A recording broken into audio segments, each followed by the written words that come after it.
Hello student, कैसे हैं आप। तो स्टूडेंट, आज हम लोग क्लास 11th के chapter number 4 motion in plane में डिस्कस करेंगे vector and analysis. Vector and analysis की ये पहली क्लास है जिसमें हम लोग आसान टॉपिक वेक्टर क्या है, किस तरह से रिप्रेजेंट किया जाता है, कितने टाइप्स के वेक्टर्स होते हैं, वेक्टर का मैग्नीट्यूड क्या होता है, ये छोटे छोटे पॉइंट्स आज की क्लास में डिस्कस किए जाएंगे। That's a basic point but बहुत इंपॉर्टेंट पॉइंट। सो आज की पहली क्लास का पहला टॉपिक है वेक्टर एंड स्केलर क्या है। तो हम लोगों ने पूरी फिजिकल क्वांटिटी को दो पार्ट में डिवाइड किया है। कुछ ऐसे क्वांटिटी है जिस पर डायरेक्शन का कोई इम्पैक्ट नहीं होता है, डायरेक्शन का कोई प्रभाव नहीं होता है, वो सिर्फ उसके वैल्यू पर डिपेंड करती है। लेकिन बहुत सारे ऐसे क्वांटिटी हैं जिस पर डायरेक्शन का डायरेक्ट इम्पैक्ट होता है। बिना डायरेक्शन के उस फिजिकल क्वांटिटी को थिंक करना, सोचना भी इनसिग्निफिकेंट होगा। तो हम लोग पूरी फिजिकल क्वांटिटी को दो पार्ट में डिवाइड करते हैं। एक क्वांटिटी को हम लोग कहते हैं वेक्टर और दूसरे क्वांटिटी को कहते हैं स्केलर। हम ये समझने की कोशिश करते हैं कि स्केलर क्या है और वेक्टर क्या है, फिर इसके रिगार्डिंग एक एग्जांपल भी लेंगे हम लोग। जैसे सबसे पहले तो स्केलर की बात करें। स्केलर स्केलर का मतलब होता है ओनली मैग्नीट्यूड, ओनली मैग्नीट्यूड, यानी इसमें वो सारे फिजिकल क्वांटिटी आएंगे जो सिर्फ मैग्नीट्यूड पर डिपेंड करते हैं, उस पर डायरेक्शन का कोई इंपैक्ट नहीं होता है, उसके पास सिर्फ वैल्यू है। अगर हम डायरेक्शन को उसमें ऐड करेंगे तो वो कुछ इनसिग्निफिकेंट सा लगेगा। जैसे एग्जांपल देखिए, हम लोग बात करते हैं मास की। मास क्या है आपको पता है, it's a quantity of matter contained by the body, associated by the body. अब अगर मैं कहता हूं कि किसी ऑब्जेक्ट का मास 10 kg है ना, अगर जैसे इसका एग्जांपल होता है मास, इसका एक एग्जांपल है मास। तो अगर मैंने कहा कि किसी भी ऑब्जेक्ट का मास है 5 kg, तो अगर उसका मास 5 kg है तो उस ऑब्जेक्ट को चाहे आप ईस्ट ले जाओ, वेस्ट ले जाओ, नॉर्थ ले जाओ, साउथ ले जाओ, ऊपर ले जाओ, लेफ्ट ले जाओ, राइट ले जाओ, बताइए क्या कोई इसका मास पर कोई इफेक्ट होगा? क्योंकि अगर मास इफेक्टेड हो रहा है इसका मतलब है कि उसमें number of quantity of matter change हो रही है। तो क्वांटिटी ऑफ मैटर डायरेक्शन पर कैसे डिपेंड कर सकता है? इसलिए ये जो मास है इसमें सिर्फ वैल्यू है कि इसकी क्वांटिटी कितनी है, तो 5 kg है। ये डायरेक्शन पर डिपेंड नहीं करता। अगर आप इसमें डायरेक्शन ऐड कर दे तो 5 kg नॉर्थ इनसिग्निफिकेंट होता है, इसलिए मास एक स्केलर क्वांटिटी है। उसी तरह से डिस्टेंस ये क्या है? ये है लेंथ ऑफ द पाथ। ये जो लेंथ ऑफ द पाथ है वो, अगर कोई ऑब्जेक्ट ए से बी गया 10 मीटर और बी से ए वापस आया 10 मीटर, मतलब ए से बी गया 10 और बी से ए आया 10। अब मैंने पूछा कि बताओ उसकी डिस्टेंस कितनी है, तो डिस्टेंस कहता है total length of the path travel by the object in given interval of time. तो इसलिए अगर वो ए से बी जा रहा है तो लेंथ 10 मीटर, बी से आएगा तो और लेंथ ऐड होगा 10 मीटर। तो इसलिए डायरेक्शन पर ये डिपेंड नहीं कर रहा है कि भाई ए से बी गया फिर वापस आया तो उसकी जो डिस्टेंस हो जाएगी वो कम हो जाएगी, ज़्यादा हो जाएगी। नो, उसकी डिस्टेंस तो हमेशा ऐड ही होगी, चाहे वो 10 मीटर ए से बी जाता फिर बी से सी जाता 10 मीटर आगे ही तब भी ऐड हो जाता, पीछे आएगा तब भी ऐड आएगा। जबकि आपको पता है कि राइट डायरेक्शन में पॉजिटिव मानेंगे तो लेफ्ट नेगेटिव मानेंगे, तो ऐसे सिचुएशन में डायरेक्शन इम्पैक्ट कर सकता था, लेकिन ये जो डिस्टेंस है वो सिर्फ लेंथ की बात करता है, वो भी टोटल लेंथ की बात करता है। इसका मतलब है कि ये डायरेक्शन पर डिपेंड नहीं करता है। जैसे मान लो कि मेरी लेंथ, मेरी बॉडी की लेंथ है, अगर मैं अपने पूरे बॉडी का लेंथ 5 फुट 6 इंच मान लेता हूँ, और अगर क्या मैं बेंड हो जाऊँगा तो क्या मेरी बॉडी का लेंथ चेंज हो जाएगा? तो आप बोलोगे नहीं सर ये कैसे चेंज हो सकता है, वो तो एज इट इज़ रहेगा, आपकी लेंथ तो एज इट इज़ रहेगी। अगर मैं लेट जाऊँ तो क्या मेरी बॉडी का लेंथ चेंज हो जाएगा? तो आप कहोगे नो। इसका मतलब कि ये जो लेंथ है, ये जो हाइट है, वो डायरेक्शन पर डिपेंड नहीं करता है। इसीलिए distance is another scalar quantity. वैसे ही टाइम है, टाइम भी किसी फैक्टर पर डिपेंड नहीं करता है, तो वो भी एक स्केलर क्वांटिटी होगा। ओके, ये तो बात हुई स्केलर की। लेकिन दूसरा क्वांटिटी है वेक्टर। वेक्टर्स, वेक्टर्स क्या है? वेक्टर उन सारे क्वांटिटी को कहते हैं जिसमें मैग्नीट्यूड भी होता है और साथ ही साथ डायरेक्शन भी होते हैं। यानी इसके ऊपर डायरेक्शन का इफेक्ट बना हुआ रहता है, यानी मैग्नीट्यूड भी होगा और डायरेक्शन भी होगा। अगर इनमें से डायरेक्शन हटा दो और तब इस क्वांटिटी को सोचोगे तो इलॉजिकल सा लगेगा। तो वो सारे क्वांटिटी जिसमें मैग्नीट्यूड के साथ साथ डायरेक्शन हो, हम उसको कहते हैं वेक्टर क्वांटिटी। तो जैसे एक एग्जांपल ले लेते हैं। एग्जांपल फोर्स है, फोर्स का ही एक एग्जांपल ले लेते हैं। जैसे फोर्स, अगर किसी फुटबॉल पर आपने फोर्स अप्लाई किया तो उस फुटबॉल पर जिस डायरेक्शन में फोर्स लगा होगा वो फुटबॉल उसी डायरेक्शन में जाएगा। ऐसा हो नहीं सकता है कि फुटबॉल पर फोर्स लगा है किसी और डायरेक्शन में और वो मूव किसी और डायरेक्शन में कर रहा है। इट इज़ इम्पॉसिबल, क्योंकि फोर्स के साथ डायरेक्शन इनबिल्ट है। अगर आप किसी डोर पर फोर्स लगा रहे हो तो देखने वाला ये समझ जाएगा कि आप उस डोर को पुल कर रहे हो या पुश कर रहे हो। क्यों? क्योंकि फोर्स के साथ डायरेक्शन इनबिल्ट है, तो देखने वाले को लग जाता है कि नहीं आप उस डोर को पुश कर रहे हो या उस डोर को पुल कर रहे हो या उस डोर को बंद कर रहे हो या उसे खोल रहे हो। ये देखने वाले को समझ में आ जाएगा। क्यों? क्योंकि पता है कि फोर्स के साथ डायरेक्शन इनबिल्ट होता है। तो इसलिए फोर्स एक वेक्टर क्वांटिटी है, ये स्केलर क्वांटिटी नहीं है। आप इससे डायरेक्शन हटा ही नहीं सकते। वैसे ही जब हम बात करते हैं डिस्प्लेसमेंट की, डिस्प्लेसमेंट, तो ये जो डिस्प्लेसमेंट है ये भी एक वेक्टर क्वांटिटी है। क्यों? क्योंकि डिस्प्लेसमेंट होता है change in position. Change in position. अब चेंज इन पोजीशन के लिए हमें इनिशियल और फाइनल पॉइंट का नॉलेज होना जरूरी है। हमें पता होना चाहिए कि वो उसका इनिशियल पॉइंट कहाँ और फाइनल पॉइंट कहाँ है, यानी उसकी मूवमेंट कैसे हो रही है, ये भी हमें कंफर्म होनी चाहिए। तभी हम लोग निकाल सकते हैं उसका डिस्प्लेसमेंट। जैसे अगर मान लो कि कोई ऑब्जेक्ट ए से बी गया, ठीक है, और बी से ए वापस आ जाता है। ए से बी गया 10 मीटर और अगर बी से ये वापस आ गया 10 मीटर, तो इसका इनिशियल और फाइनल पॉइंट ए होगा, इसलिए चेंज इन पोजीशन उसकी जीरो हो जाएगी। तो हम कह सकते हैं कि उसकी डिस्प्लेसमेंट जीरो है, यानी उसकी पोजीशन में कोई चेंज हुआ ही नहीं। जबकि जब हम लोग डिस्टेंस की बात कर रहे थे तो डिस्टेंस ऐड हो जा रहे थे, जबकि यहाँ पर क्या देख रहे हैं कि डिस्प्लेसमेंट में चेंज इन पोजीशन की बात होती है, तो हमें पता होना चाहिए कि वो इनिशियल कहाँ है और फाइनल कहाँ है। तो यानी यहाँ पर डायरेक्शन का इम्पैक्ट हो रहा है। अगर हम ये मानते हैं कि ए से बी राइट वाला पॉजिटिव है तो बी से ए लेफ्ट वाला नेगेटिव हो जाएगा। तो ऐसे सिचुएशन है, if you want to find the total displacement, तो आप ऐसे भी देख सकते हो ये दोनों ऐड होकर जीरो हो जाते हैं। तो इसका मतलब यहाँ डायरेक्शन का इम्पैक्ट है। तो वो सारे फिजिकल क्वांटिटी जिसमें डायरेक्शन का डायरेक्ट इम्पैक्ट होता है उसको हम लोग वेक्टर क्वांटिटी कहते हैं, और वो क्वांटिटी जिसमें सिर्फ मैग्नीट्यूड होता है, डायरेक्शन का इफेक्ट उसके ऊपर नहीं होता है, हम उसे स्केलर क्वांटिटी कहते हैं। तो आई होप आपको वेक्टर और स्केलर समझ में आ गए होंगे। अब आइए देखते हैं नेक्स्ट टॉपिक, यानी रिप्रेजेंटेशन कैसे करते हैं वेक्टर का, मैग्नीट्यूड क्या होता है, उसकी डायरेक्शन कैसे इंडिकेट करते हैं, इसको देखते हैं। सो रिप्रेजेंटेशन ऑफ वेक्टर। देखिए वेक्टर को हम लोग कैसे रिप्रेजेंट करते हैं।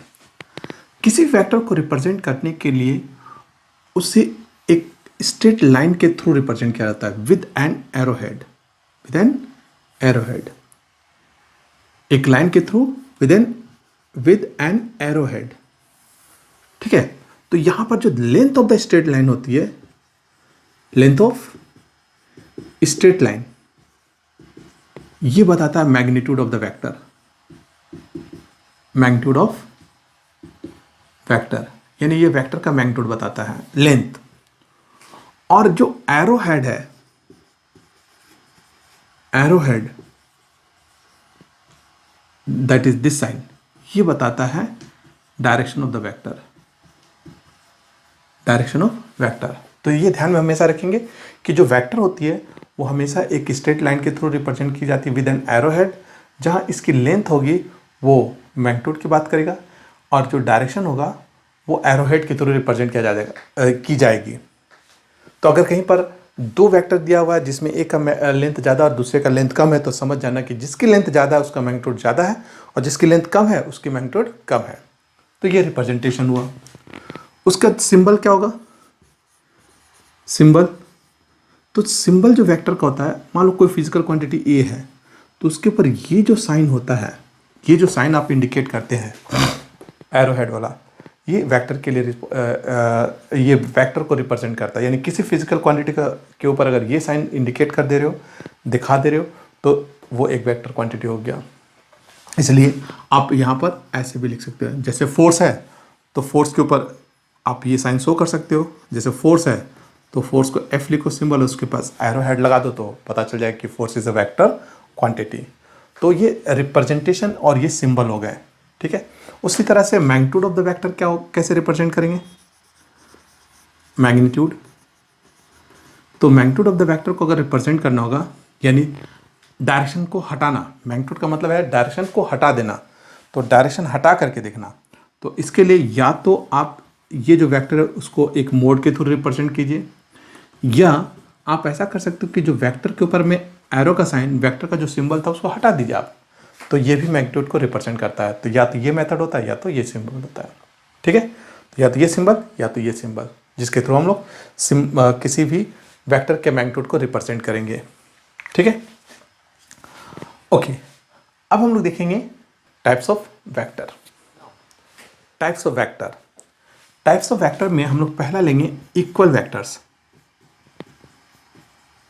इक्वल वेक्टर्स, ठीक है।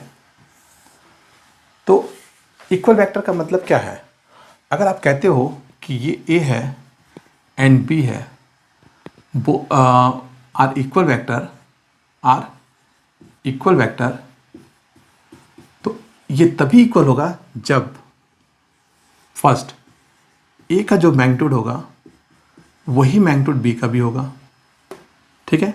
और नंबर 2, डायरेक्शन, जो ए का डायरेक्शन होगा वही बी का डायरेक्शन होगा, यानी दोनों का डायरेक्शन सेम हो। अगर दो वेक्टर का मैग्नीट्यूड सेम है और डायरेक्शन सेम है, तो इसका मतलब है कि वो एक इक्वल वेक्टर है, यानी वो दोनों इक्वल वेक्टर्स हैं। तो इक्वल वेक्टर्स को रिप्रेजेंट करने का मतलब ये हुआ कि उनके मैग्नीट्यूड और डायरेक्शन दोनों सेम है, ठीक है। दूसरा है नेगेटिव वेक्टर, नेगेटिव वेक्टर्स। अगर आप कहते हो कि A and B are two vector,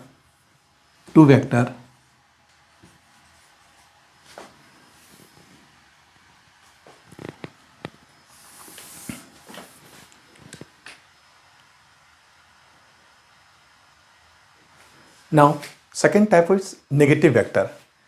अगर मान लो इफ ए इज वेक्टर, ठीक है, देन इसका जो नेगेटिव वेक्टर होगा, it's negative vector is also be a vector having magnitude equal to a vector, but direction just opposite है ना, जस्ट अपोजिट टू ए, ठीक है। यानी अगर मान लो उस वेक्टर को बी से रिप्रेजेंट करो, तो बी जो होगा वो एज ए मैग्नीट्यूड सेम होगा और as a direction just opposite हो जाएगा। यानी बी और ए अगर एक दूसरे का नेगेटिव वेक्टर है, तो बी को नेगेटिव ऑफ ए या ए को नेगेटिव ऑफ बी लिखेंगे। तो इससे पता चल जाए कि ये एक नेगेटिव वेक्टर है।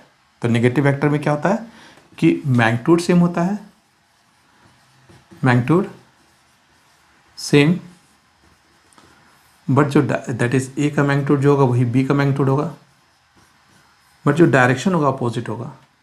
डायरेक्शन कैसा होगा? डायरेक्शन अपोजिट, जस्ट एक दूसरे के अपोजिट होगा। ठीक है, यानी जैसे अगर एक वेक्टर है इस डायरेक्शन में, ये ए है, तो दूसरा वेक्टर अपोजिट डायरेक्शन में बी हो जाएगा, तो जस्ट अपोजिट होना चाहिए, तो ये कहलाएगा नेगेटिव वेक्टर। वैसे नेगेटिव वेक्टर को एक और तरीके से भी रिप्रेजेंट कर सकते हैं। जैसे नेगेटिव वेक्टर के लिए एक और देखिए सिंबल ये भी यूज़ कर सकते हैं कि अगर ए बी है एक वेक्टर, तो अगर आप उसको बी ए लिखोगे तो जस्ट अपोजिट हो जाएगा। तो ए बी को जब बी ए लिखोगे तो ए बी और बी एक दूसरे का नेगेटिव वेक्टर होगा, ए से बी और बी से ए। तो इस तरह से भी अगर ए को ए बी को बी ए लिखोगे तो माइनस साइन आ जाएगा बीच में। ठीक है, तो इससे पता चलेगा कि ये दोनों इक्वल एंड अपोजिट है, यानी नेगेटिव वेक्टर है। ठीक है, तो नेगेटिव वेक्टर को हम ऐसे भी रिप्रेजेंट करते हैं। Now third vector is position vector.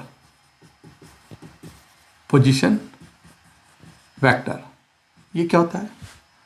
तो मान लो कि अगर कोई वेक्टर है, अगर उस वेक्टर की जो पोजीशन है वो विद रिस्पेक्ट टू ओरिजिन हो, यानी with respect to frame of reference, यानी जो आपने फ्रेम ऑफ रेफरेंस बनाया अगर उसके रिस्पेक्ट में उसको रिप्रेजेंट किया जा रहा है तो समझ जाइए कि वो पोजीशन वेक्टर है। तो अगर किसी वेक्टर को with respect to frame of reference represent करते हैं so that is a position vector. तो आप ये कह सकते हो position of a vector with respect to origin, है ना। If a vector represent with respect to origin, with respect to origin, then it is called कौन सा वेक्टर? Position vector. तो हम इसे पोजीशन वेक्टर कहते हैं। ठीक है, सो आई होप समझ में आ गया पोजीशन वेक्टर क्या हुआ। तो जनरली पोजीशन वेक्टर को जो रिप्रेजेंट करते हैं, रिप्रेजेंटेशन वो या तो स्मॉल आर और कैपिटल आर, इस तरह से हम लोग पोजीशन वेक्टर को रिप्रेजेंट करते हैं। तो ये ध्यान में रखेंगे कि पोजीशन वेक्टर अगर रिप्रेजेंट करना होगा तो आप इस मेथड को यूज कर सकते हो। Now next is displacement vector. Displacement vector क्या होता है? जैसे मान लो कोई ऑब्जेक्ट ए पर है जिसकी पोजीशन वेक्टर r1 है, ए पर है और उसकी पोजीशन वेक्टर r1 है। अब वो ए से चला जा रहा है बी पर, कहाँ गया? बी पर। अब उसकी पोजीशन वेक्टर शिफ्ट चेंज हो गई, तो मान लो ये r2 हुआ। तो डिस्प्लेसमेंट वेक्टर क्या होता है कि r1 से r2 इसका पोजीशन चेंज हुआ, तो जो चेंज इन पोजीशन वेक्टर होगा, चेंज इन पोजीशन वेक्टर होंगे, उसे ही हम लोग कहते हैं डिस्प्लेसमेंट वेक्टर। यानी बेसिकली डिस्प्लेसमेंट वेक्टर ये हुआ और ये जो वेक्टर होगा वो चेंज इन पोजीशन वेक्टर के इक्वल हो जाता है। तो इट मीन्स कि जो डिस्प्लेसमेंट वेक्टर होगा वो चेंज इन पोजीशन वेक्टर के इक्वल होगा। आप उसको डेल्टा आर से भी रिप्रेजेंट कर सकते हो। ठीक है, तो डिस्प्लेसमेंट वेक्टर का मतलब हुआ change in position vectors is called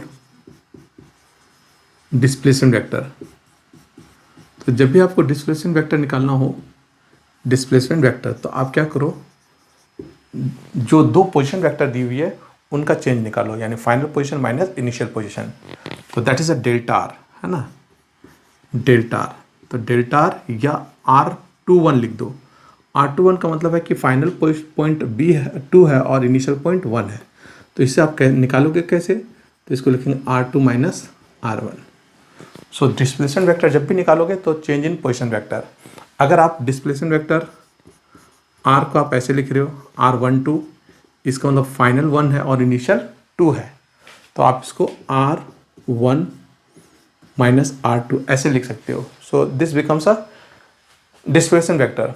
तो this is the displacement vector. Displacement vector हमेशा कैसे निकलता है? तो वो चेंज इन पोजीशन वेक्टर से निकलते हैं। ठीक है, now next vector is null vector या जीरो वेक्टर। जीरो वेक्टर और नल वेक्टर का मतलब हुआ वो वेक्टर्स, है ना, the vectors the vectors having magnitude is 0 and there is no specific direction. There is no specific direction. ठीक है, there is no specific direction. यानी for zero vector first point क्या होगा, मैग्नीट्यूड क्या होना चाहिए, 0, और दूसरा क्या होगा, डायरेक्शन. तो डायरेक्शन के लिए क्या बताया मैंने, नॉट फिक्स्ड.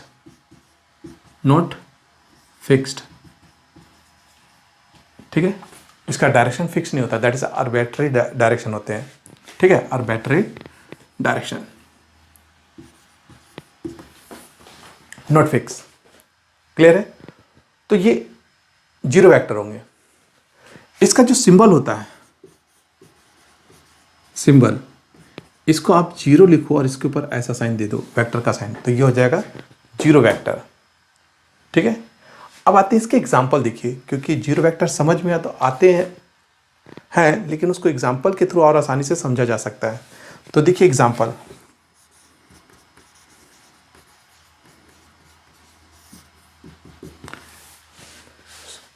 जो जीरो वेक्टर होता है वो आसानी से एग्जाम्पल के थ्रू ही समझ में आएंगे.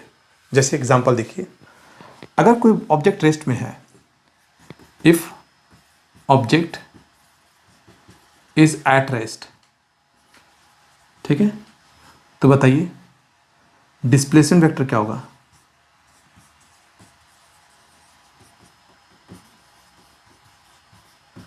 ये हो जाएगा 0. वेलोसिटी वेक्टर क्या होगा, तो कहोगे सर ये भी 0. ठीक है, तो ये जीरो वेक्टर के एग्जांपल में आ जाएगा. उसी तरह से अगर कोई ऑब्जेक्ट है वो यूनिफॉर्म मोशन में है, if object is in uniform motion,